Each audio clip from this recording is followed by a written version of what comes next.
Presenting for you today will be Doctors Edwards and Redden. They will be presenting new findings from the ongoing Brony Study survey with now over 20,000 Brony participants and non-Brony participants too. So they're going to talk to you today about their studies and what they've been doing. Once again, Doctors Edwards and Redden.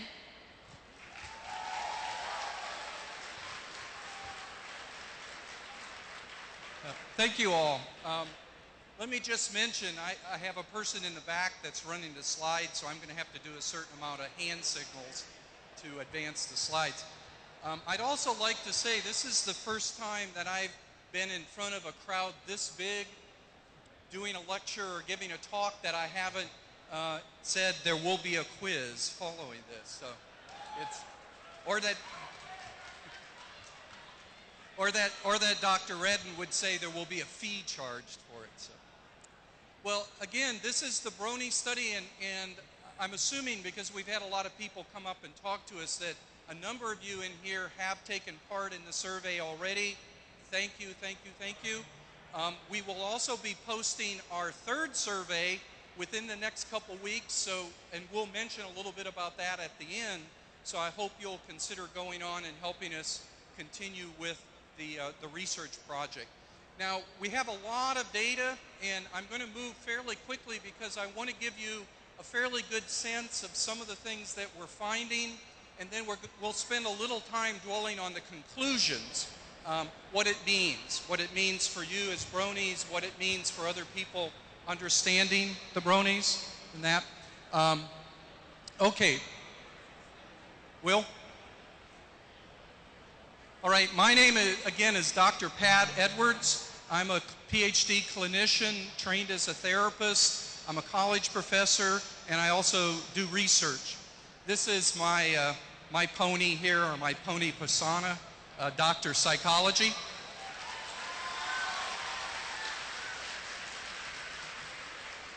And this is my colleague, Dr. Marcia Redden. She's also a PhD clinical psychologist, and she has been ponified too.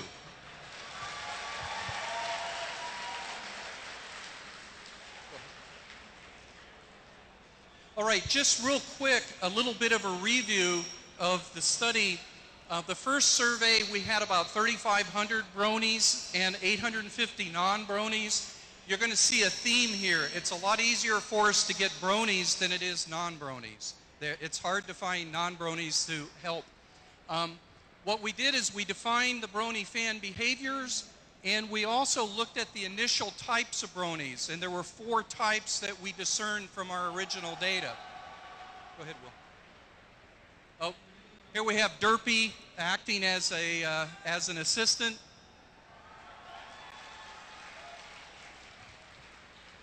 Survey 2, which is still up but will be going down shortly, has up to about a little over 14,000 Bronies in it and about 1,300 non-Bronies.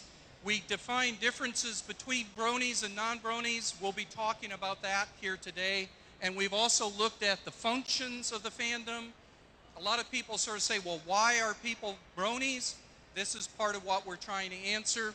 And we also discovered a 5th type of Brony. So we now view that there are 5 types of Bronies. Go ahead, Will. Oh. Uh-oh.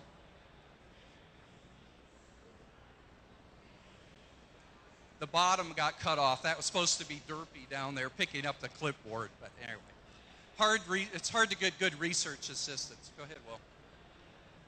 And then the third survey, we're going to look at fandom as a community, how the fandom is developed, and we're also going to look at Rule 34, because a lot of people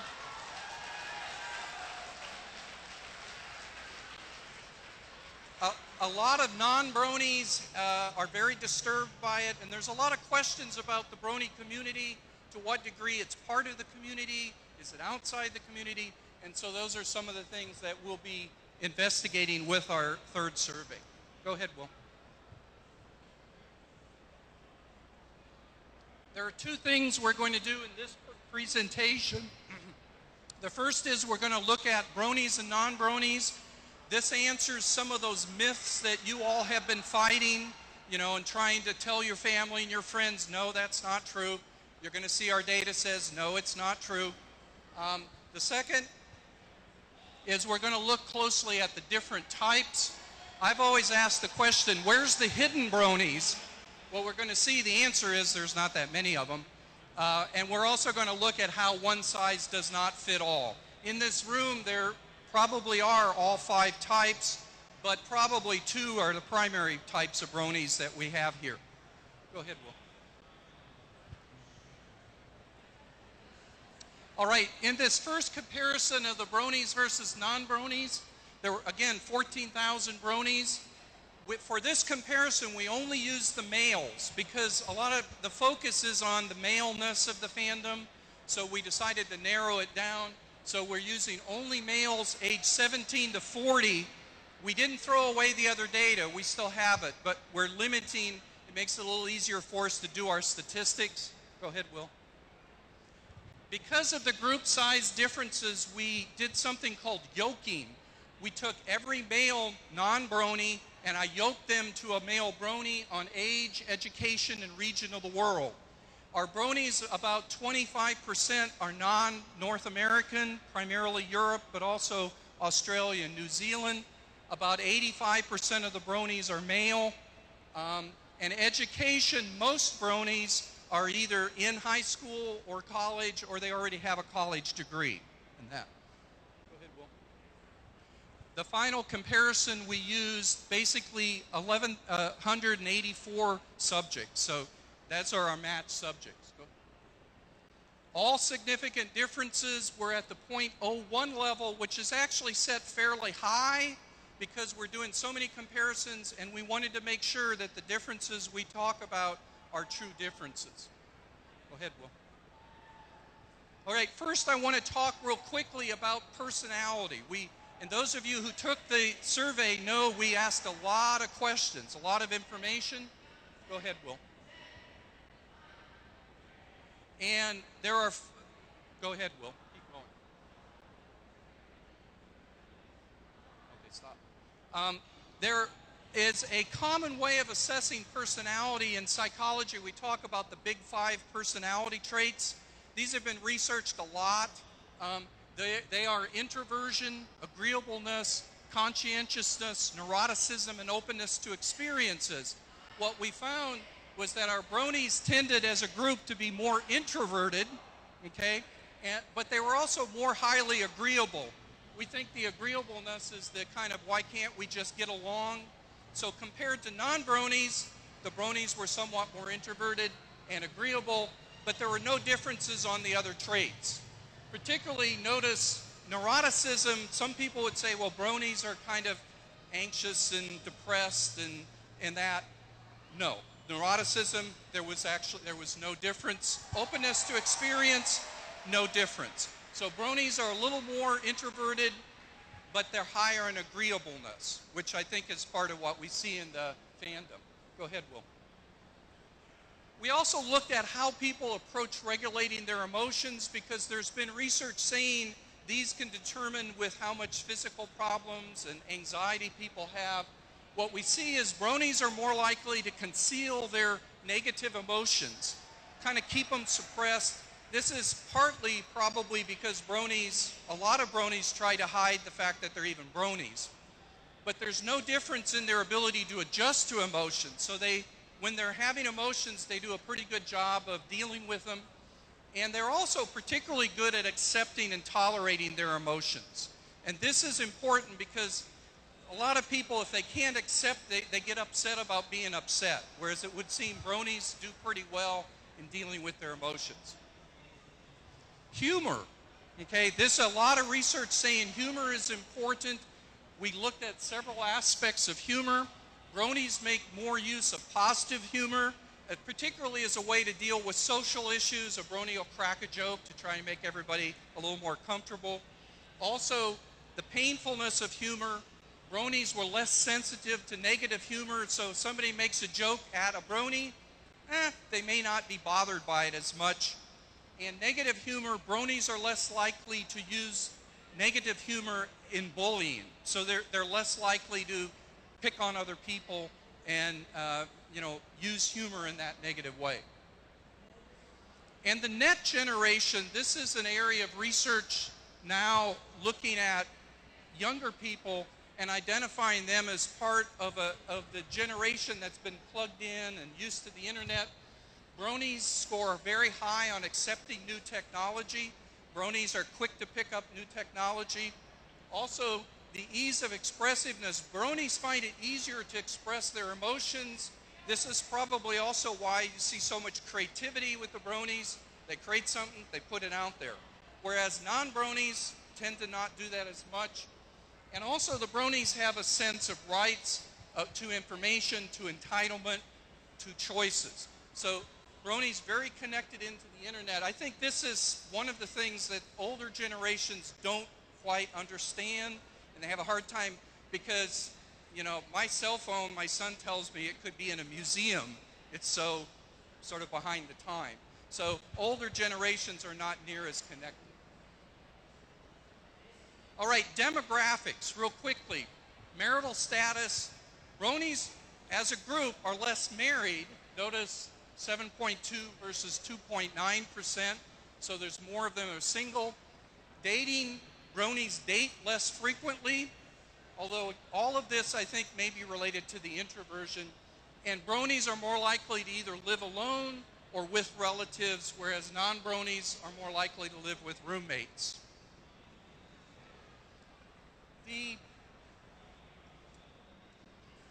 employment status, I think I mentioned this already, there's no difference.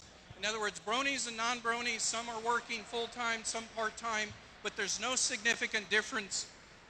And the big one, sexual orientation, because we often hear, Bronies, oh, it's a bunch of gays. Well, consistently what we found is that's not the case. In fact, the incidence of homosexuality is lower in the Brony population than in the non-Brony population. So it's not a gay thing. Now that doesn't say there certainly are gay Bronies, but you can't label them as groups.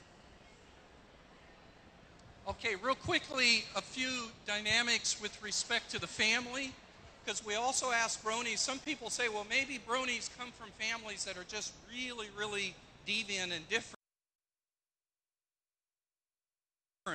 So we asked the Bronies, number of siblings, no difference. Bronies weren't more likely to be the oldest or the youngest or to have fewer or more siblings. Also, birth order, no difference. Bronies weren't older or the youngest born more often. And parents' marital status, the only difference was that to a certain degree, the Bronies' parents were somewhat more likely to be separated, but no difference with respect to divorce or married, single. We also asked questions about the parents and how accepting they were, because one thought is, well, maybe Bronies come from families that are much more accepting. And in fact, what we found is that the Bronies' parents are more accepting of other people's belief. They're more tolerant of religion, political views that are different from their own. Also, the Bronies, their parents are more accepting of them, their friends, their clothing, than non-Bronies. So it would appear that the Bronies in our study came from more accepting families. They also got more acceptance from their peers. So their friends tended to be more accepting than the non-Brony population. One question comes up, because you're going to see here in a moment when we talk about some of the things that people get out of being a Brony. One thing that's real clear is that for a lot of Bronies, it's the WWPD, what would a pony do? It's the social guidance. And some people say, well, maybe it's because the Bronies, none of them go to church. That's the problem. And what we found is that church attendance, there was no difference between Bronies going to church more frequently or less frequently. Membership in a church, no difference. However, more Bronies were likely to call themselves atheists than non-Bronies.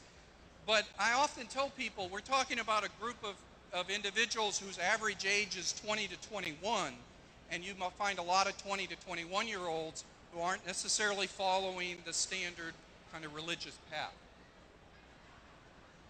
And social support, How do bronies feel about their friends and their family? What we see is that bronies report that they're less able to share with others at school, less able to share with family members. However, their close friends they are able to share with. Some of this may have to do with what we'll talk about in a moment, the different types of bronies, the secret bronies, the people who need to stay hidden, that. Also, bronies report that they're less likely to be asked for advice from other people. Internet usage. Are the bronies a bunch of internet addicts? That's one of the myths we've heard. You know, well, bronies do use the internet more often. So we see here, and bronies are more likely to turn to the internet for boredom and entertainment. Bronies play more video games, you know that. However, when we look at the internet addiction issue, there's 3 dimensions: obsessive use, negative consequences, and control. No difference. So the bronies are not a group of internet addicts any more than other 20-somethings are. And then one of the last things we want to look at is the mental status issue, because people will kind of say, well, aren't the bronies a bunch of sort of like depressed, sad individuals? What we found was that with respect to anxiety and happiness, no difference. The bronies were no more sad, unhappy. Also, ability to follow rules and focus, bronies, no difference. So you see a trend here. The bronies are not looking sicker pathologically. Also, sleep and appetite problems, no difference. The bronies did show somewhat of a tendency to withdraw and avoid problems. You know, go watch the ponies, go onto the internet as a way if they're feeling a little overwhelmed. And then the question of bullying came up, because some people kind of say, well, maybe the bronies are a bunch of individuals who are being bullied, and, you know, that's, again, what we found is that the bronies actually report experiencing and witnessing less bullying than the non-bronies. However, the bronies are more distressed by the bullying. So in other words, when bronies see bullying or experience it, they're not happy with it, with that. Okay.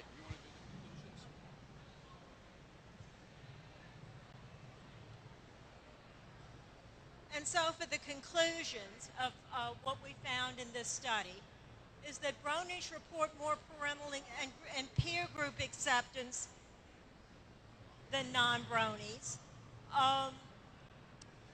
And bronies, and being a brony may actually help to soften the blow of any criticism that they do receive.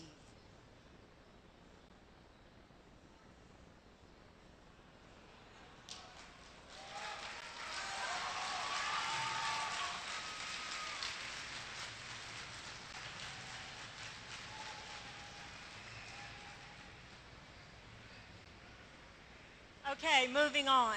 While bronies may turn to the internet as a means to relieve stress and boredom, there's no evidence that that they are more addicted to internet usage. And just let me add one more thing. As a clinician, I'm interested in the new upcoming diagnostic and statistical manual.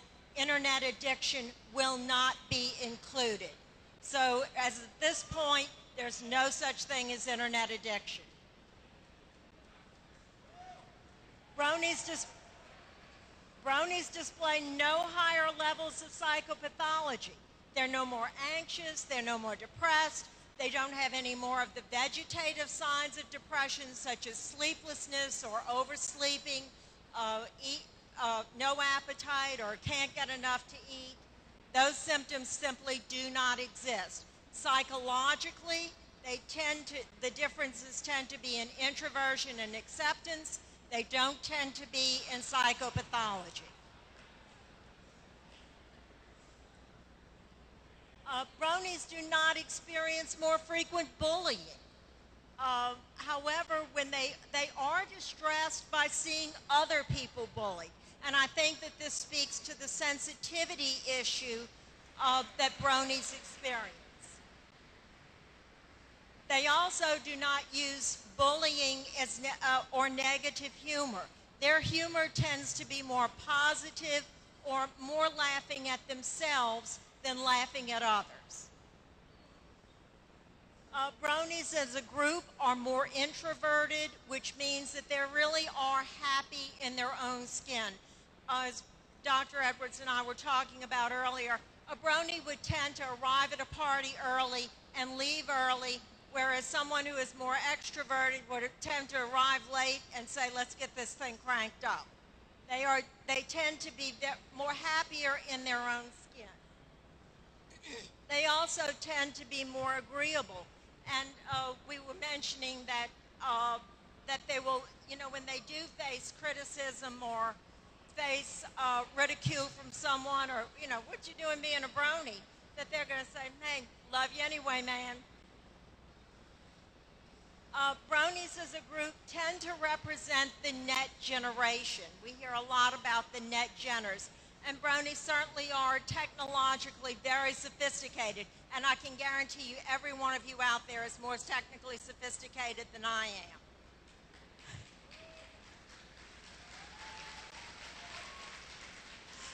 Oh, please don't applaud for that one. Okay, Dr. Edwards is going to take the next portion. All right, real quickly. Oh.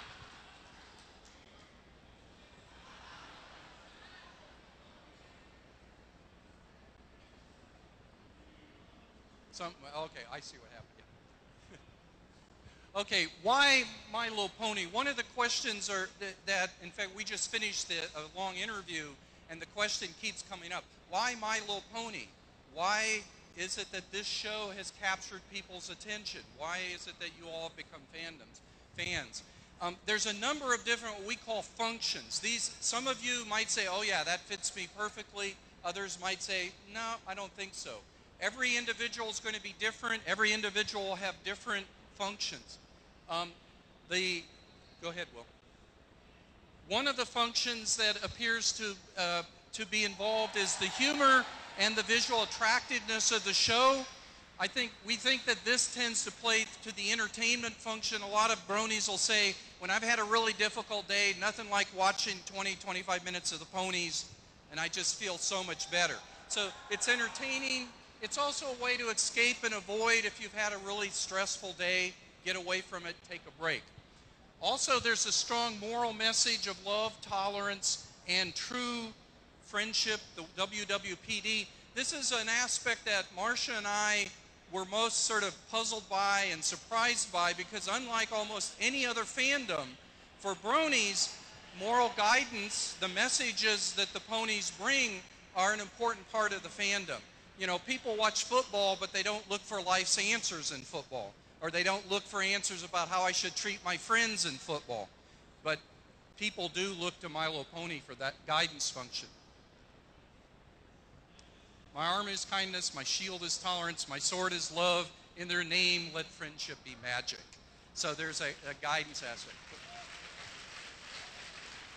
Also, another important function is, as the fandom is continuing to grow, and all I have to say, I was here in January for the Bronycon, and you know, I had the biggest crowd that I'd talked to, and it was far, far smaller than this.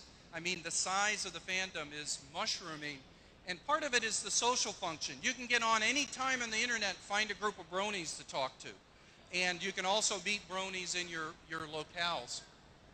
Also, the creative outlet afforded by the fandom, all we have to do is look at how much artwork, fan fiction, music that's being created. Now, this happens in other fandoms, but it seems to be very, very pronounced with the bronies, I think partly because your object of interest are these cartoon characters. And just like my son turned me into a pony, anybody can become a pony. And so that, I think, is important. It helps form a sense of identity, especially for the younger bronies. Also, the societal changes in gender stereotypes. We in the older generations are still often tied to that issue. Well, but it's pink. How can a guy like pink? But that's the gender stereotype. And you all as a generation, that's lessening in that. Also, the neo-sincerity idea is you like it because you like it. And that's also an attitude that you tend to see quite often among the bronies. And the fandom's interest may also show a general societal response to the things going on. We've had several bronies tell us that they feel part of the reason they're a brony is because the world is very unsettled.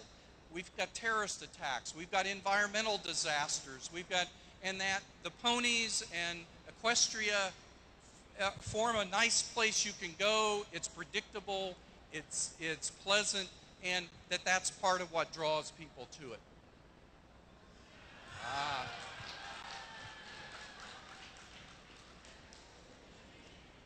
Oh, Derp as our assistant here. Whoops. One thing that stressed is we might say, that friendship is magic, but in our view, understanding why people are bronies comes down primarily to personal characteristics like personality and also the fandom. This is a fandom that is incredibly accepting. It's a place you can be creative, and that's not the case for all fandoms. So those two things together probably explain a lot of why people become bronies. Okay, real quickly, because we don't have too much time, let me mention to you the types of bronies. Go ahead, Will. In our, back up.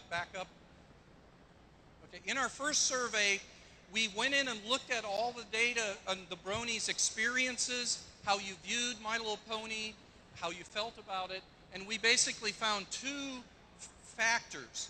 One was a social guidance score. Everybody scores high, medium, or low on it. The other was an isolation or secretive score. Everybody scores high, medium, or low on it. We used that to create a 2x2 model. Go ahead, Will. In which you have the social guidance pattern can be high or low. Go ahead, Will. The secretive pattern can be either high or low, and that creates 4 types of bronies. The bronies who are high in guidance and low in isolation, perhaps Pinkie Pie might be the best representative here, are the social bronies. The secret bronies, we've got ne'er-do-well, the secret bronies are high in social guidance. They feel very good about being bronies, but for some reason, various reasons, they have to hide it. They have to stay secret. And I like to say, there are probably some secret bronies here at the con. How do you know? If your family and friends think you're somewhere else, you're probably a secret brony because you haven't been able to tell them where you're really at. Okay, go ahead. The hidden bronies down here, these are the bronies who are low in the social guidance but very high in the secretiveness. This was a group of bronies that I was really puzzled by. Why are they there? And also I wondered, where are they at? Because they didn't seem to be showing up in our data. And then the fourth type are the low in guidance and low in isolation. This is Johnny Hoof. These are the hipster bronies. These are the bronies who, they like being a brony. Go ahead, hit it, Will. He makes it look easy. These are the bronies who don't care what other bronies think, but they like being a brony probably because it shocks other people. Yeah. Okay, go ahead, Will. In our new revised brony typology, we asked every brony to identify of these 4 types which fit for them. Plus, we added a new one, which we called the mixed brony. And we have Derp over there, represent our mixed brony. And we use self-report data. Now, only about half the bronies identified a specific one. So that's telling us there are still bronies who don't fit exactly into one category or the other. Go ahead, Will. Okay, and I mentioned the issue. Where are the hidden bronies? There aren't that many of them. Go ahead, Will. And in fact, when we look at the distribution, what we see is about 30% of the bronies are social bronies. About 30% of the bronies are secret bronies, and about 30% of the bronies are mixed bronies. They fall in the middle. The hidden and the independent bronies are the smallest groups. This is actually good for the fandom in a couple ways. We suspect the hidden bronies are probably the bronies where if they really are struggling and having difficulties, that's probably the group because they're very isolated and they're not finding a lot of guidance in that. The independent bronies, luckily they're a small group because these are the bronies who may also act as trolls. These are the bronies who will come into your site and, you know, flame out and say things just to upset people and that. So luckily that's a small group. One of the things we looked at is the percentage of bronies by age. And what you see here is at 17, the biggest group of bronies are actually social bronies. So younger bronies, high-end social bronies. But as time goes by, or we look at 18, 19, 20, what you'll notice is the percentage of social bronies goes way down. So 26-year-olds, there aren't that many social bronies, but there are a lot more mixed bronies.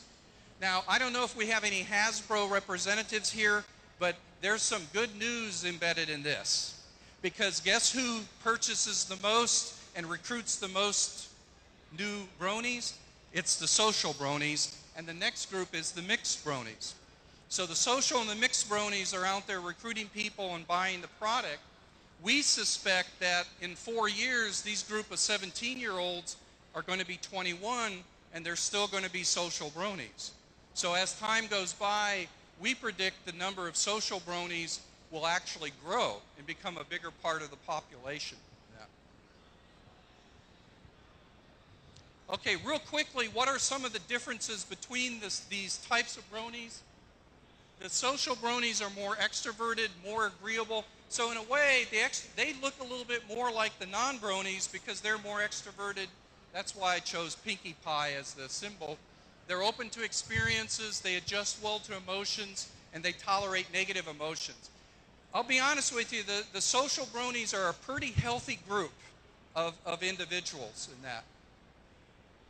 The hidden bronies are highly introverted, more non-agreeable, and more anxious, neurotic, least open to new experience, and they are poorest at tolerating emotion.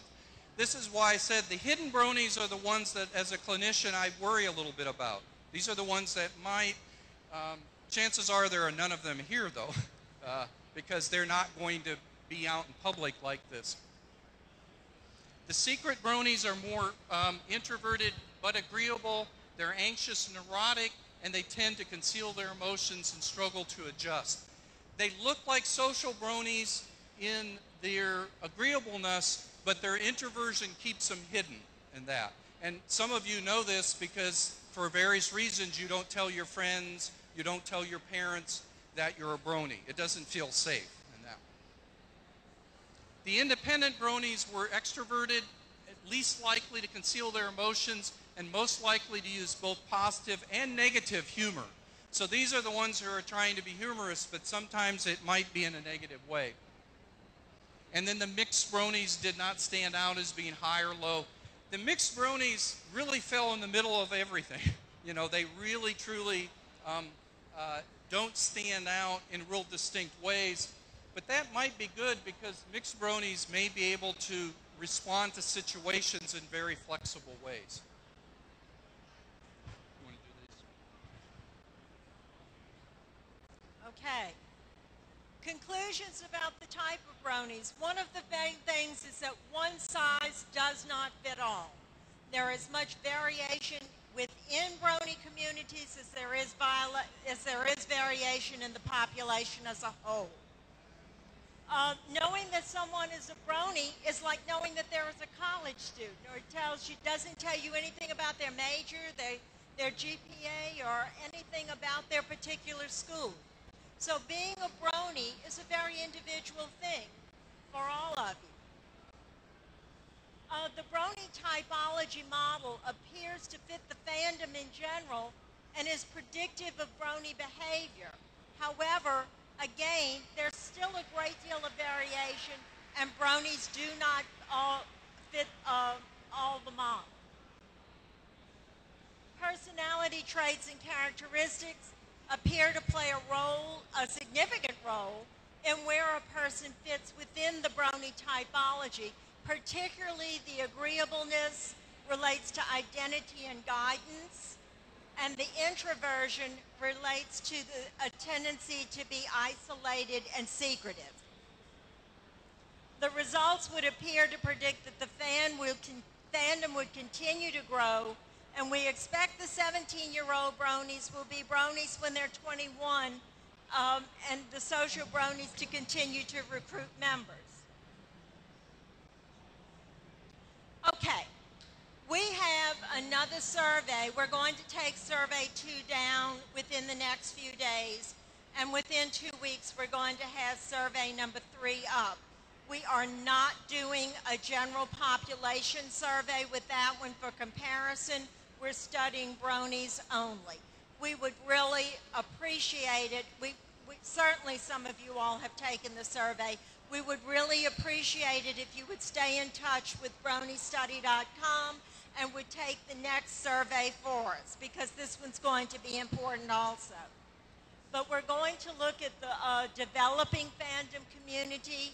How is it going to shift from a standalone complex in which there are no real rules, no real boundaries, people are floating in and out, to being something which is more organized and being a more cohesive community on the internet. The second thing we're going to look for is interest and involvement in the fandom and how it changes over time. One of the things that we're already beginning to see is that there is some leadership which is emerging within the brony community, but we want to study this and see how this fandom shifts over time. You know, one of the advantages that we've had with this is that this has been an opportunity to study a fandom from its inception, rather than studying it 5 years down the line when a lot of the motivation, a lot of the evolution has already taken place, and the real motivation for its beginning has been lost. So we hope you will help us with that. The third thing is that we're going to explore the usefulness of the fandom with specific populations, such as very shy or socially anxious individuals. And that will be a publication that we will go with very soon. The fourth thing is that we're going to look at the similarities and differences between the bronies and other communities, and discover if there are some general rules to fandom. So,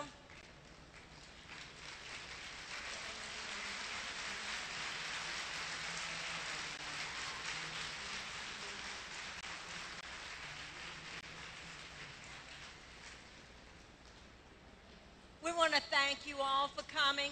We want to thank you for your interest in bronystudy.com, and we want to ask you to please, please take the third survey.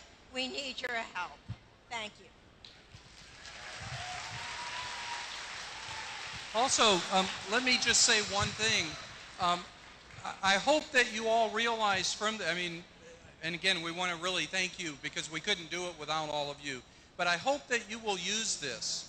And I know some of you have already. Share this with people who tell you, wait, the bronies are a bunch of deviants. Or what's the bronies about? Send them to our website. Let them see these results. This is science. This is how you decide if groups are different, by doing the research. So send people, educate them, let them know about the study. And, you know, Brony on, because you're a great group of people. Thank you.